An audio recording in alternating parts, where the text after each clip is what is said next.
هلو گایز، تریلر جدید اونجرز دومزدی اومده. میخوایم بریم با هم دیگه نگاه کنیم ببینیم تو تریلر چه اتفاقی میفته. بالاخره اونجرز دومزدی قرار کی بیاد؟ این چیه؟ زاویر باچو. زاویر باچو کیه؟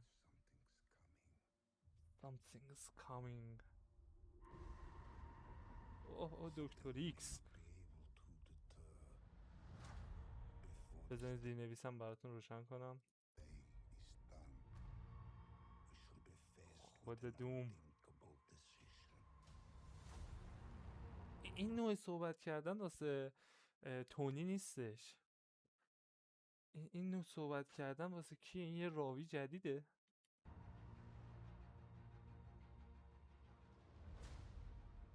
به به، مارک جدید اونجرز. اوه wait a minute wait a minute. چرا شگفت انگیز تور چرا با ایناست؟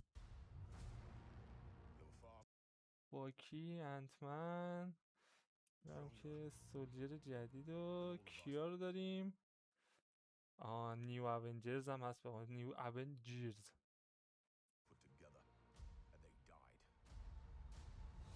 نامور خواهر اون.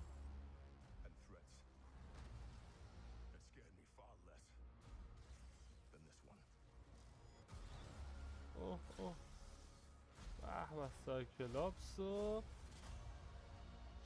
چند نفر قراره باشن تو این؟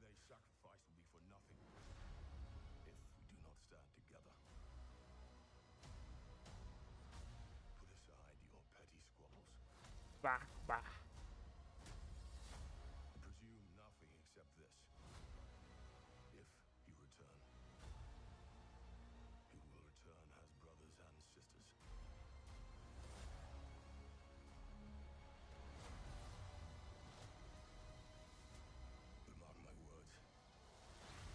چقدر قراره اوورپاور ببینیم. قشنگ احساس میکنم نشده مارول رایول دارم پلی میدم. چرا همه این التیمیت دارن میزنن؟ ها چی شده؟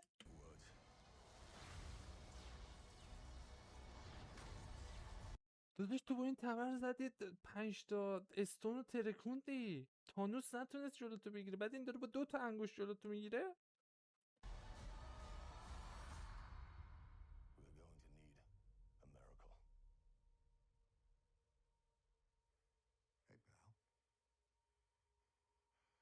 کپتن امریکا، استیو راجرز.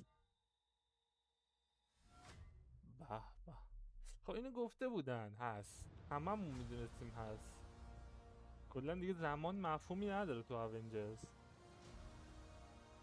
دومزدی تاریخ دارین یا نه؟ بالاخره هنوزم تاریخ ندارین.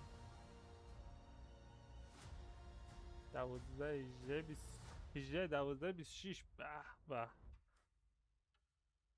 4 ماه 27 روز و 15 ساعت و 59 دقیقه دیگه. آقا به به، چی شود؟